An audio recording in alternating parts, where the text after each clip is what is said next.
কোনো গ্রাফিক স্টাইলকে যদি ডিলিট করতে চাই, সেই গ্রাফিক স্টাইলটিকে আমরা টেনে ডিলিট বাটনে ছেড়ে দেব, অথবা সেই গ্রাফিক স্টাইলটিকে সিলেক্ট করে ডিলিট বাটনে ক্লিক করব, অথবা আমরা সাবমেনু থেকে ডিলিট গ্রাফিক স্টাইলে ক্লিক করব। ডিলিট হওয়ার জন্য একটা ডায়ালগ বক্স শো করবে, সেটা হচ্ছে ডিলিট স্টাইল সিলেকশন। ইয়েস। তারপর আরেকটা বিষয় লক্ষ্য করুন, break link to graphic style, অর্থাৎ সিলেক্টেড গ্রাফিক স্টাইল। এখানে যে গ্রাফিক স্টাইলটি দেখা যাচ্ছে সেটি আমরা অপশন থেকেও দেখতে পাচ্ছি কোন গ্রাফিক স্টাইলটি সিলেক্ট করা হয়েছে। যদি এই লিঙ্কটিকে ব্রেক করি তাহলে এই অপশন থেকে কোনো ধরনের গ্রাফিক স্টাইল সিলেক্টের অবস্থা দেখাবে না, কারণ হচ্ছে এই গ্রাফিক স্টাইলটি এখন ইন্ডিভিজুয়ালি অবস্থায় রয়েছে এবং এটি কোনো অ্যাপ্লাই করা নাই আমাদের এই অবজেক্টের ক্ষেত্রে। আমরা ইচ্ছা করলে আবার গ্রাফিক স্টাইলটিকে টেনে এখানে এনে ছেড়ে দিতে পারি, অথবা সেই গ্রাফিক স্টাইলের যে অ্যাপিয়ারেন্স প্লেট রয়েছে সেখান থেকে আমরা টেনে এখানে এনে ছেড়ে দিতে পারি, তাহলেও এটা অ্যাড হয়ে যেতে পারে। সিলেক্ট আনইউজড, অর্থাৎ সমস্ত গ্রাফিক স্টাইল, যে গ্রাফিক স্টাইলগুলো ব্যবহার হয়নি সেগুলো সিলেক্ট হবে। এখানে লক্ষ্য করুন সবগুলো গ্রাফিক স্টাইল সিলেক্টেড রয়েছে।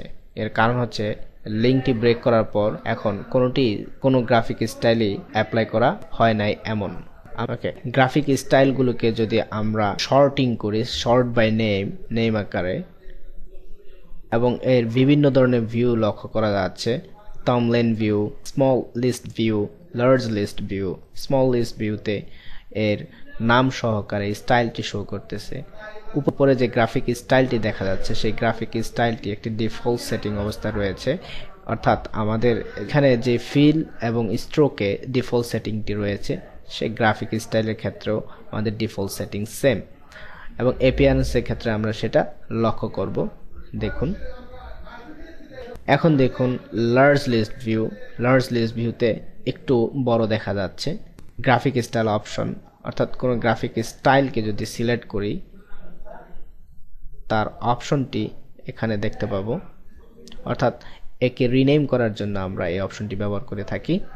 তারপর রয়েছে গ্রাফিক স্টাইল লাইব্রেরি। এখানে বেশ কিছু লাইব্রেরি রয়েছে, অ্যাডোব কোম্পানি কর্তৃক তৈরিকৃত লাইব্রেরি। এই লাইব্রেরি থেকে আমরা ইচ্ছা করলে যে কোনো ধরনের গ্রাফিক স্টাইল নিয়ে কাজ করতে পারি। আমাদের গ্রাফিক স্টাইলগুলো লোড হইতে একটু দেরি হতে পারে, কারণ আপনার র্যামের উপর ডিপেন্ড করে গ্রাফিক স্টাইলের লোডিংগুলো। আর গ্রাফিক স্টাইলের সাধারণত বিভিন্ন ধরনের শ্যাডো, অর্থাৎ অ্যাপিয়ারেন্স সেটিংসগুলো ডিটেলস অবস্থায় থাকে, যার কারণে লোডিংয়ের সময় নেয়। এখন দেখা যাক এই লেখাটির উপর আমরা যে কোনো একটি গ্রাফিক স্টাইল অ্যাপ্লাই করি লাইব্রেরি থেকে। এখানে প্রোগ্রেসিং বারটি লক্ষ্য করা যাচ্ছে, কারণ হচ্ছে এই গ্রাফিক স্টাইলটি অ্যাপ্লাই করতে সময় নিচ্ছে এবং আপনার র্যামটিকে অধিক মাত্রায় ব্যবহার করা হয়েছে। যে গ্রাফিক স্টাইলগুলো এখানে অ্যাপ্লাই করা হলো সেই গ্রাফিক স্টাইলগুলো আমাদের গ্রাফিক স্টাইল প্যানেলের ভিতর অটোমেটিক্যালি অ্যাড হয়ে যাচ্ছে।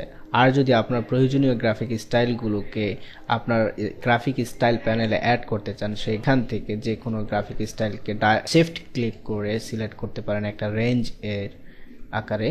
এখান থেকে আমরা ডাইরেক্ট ড্র্যাগ করে গ্রাফিক স্টাইল প্যানেলে ছেড়ে দেব, তাহলে আমাদের গ্রাফিক স্টাইলগুলো সরাসরি গ্রাফিক স্টাইল প্যানেলে যোগ হয়ে যাবে। যে লাইব্রেরিটি আমরা ব্যবহার করলাম সেই লাইব্রেরিটি আমরা এই বাটন থেকে ব্যবহার করতে পারি।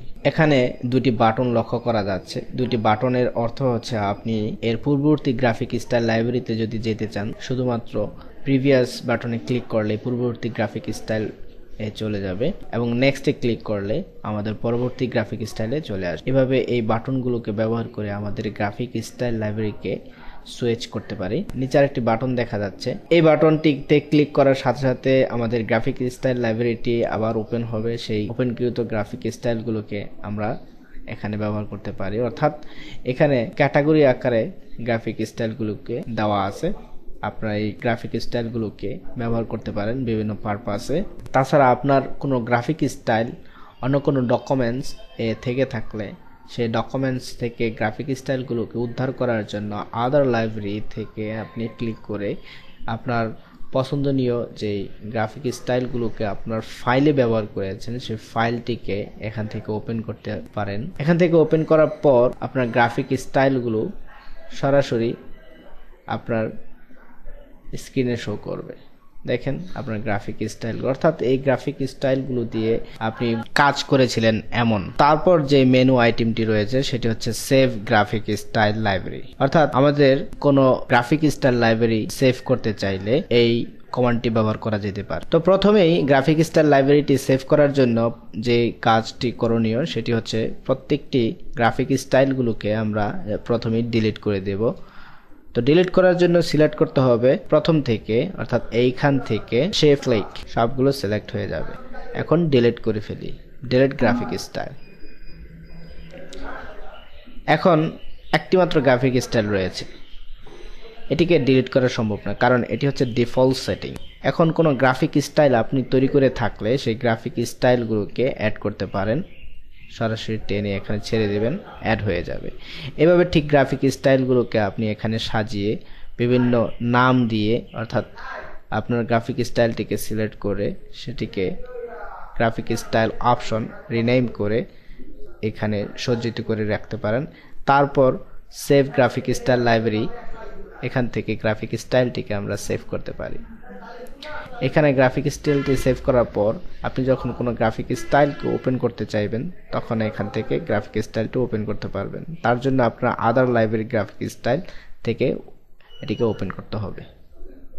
ঠিক আমাদের সিম্বলটি যেভাবে আমরা কাজ করেছি সেভাবে সিম্বল অপশন থেকে আপনারা দেখতে পারেন যে কিভাবে সিম্বলগুলোকে সেভ করা হয়েছিল, এবং ঠিক একই রকমভাবে গ্রাফিক স্টাইলগুলোকেও সেভ করুন।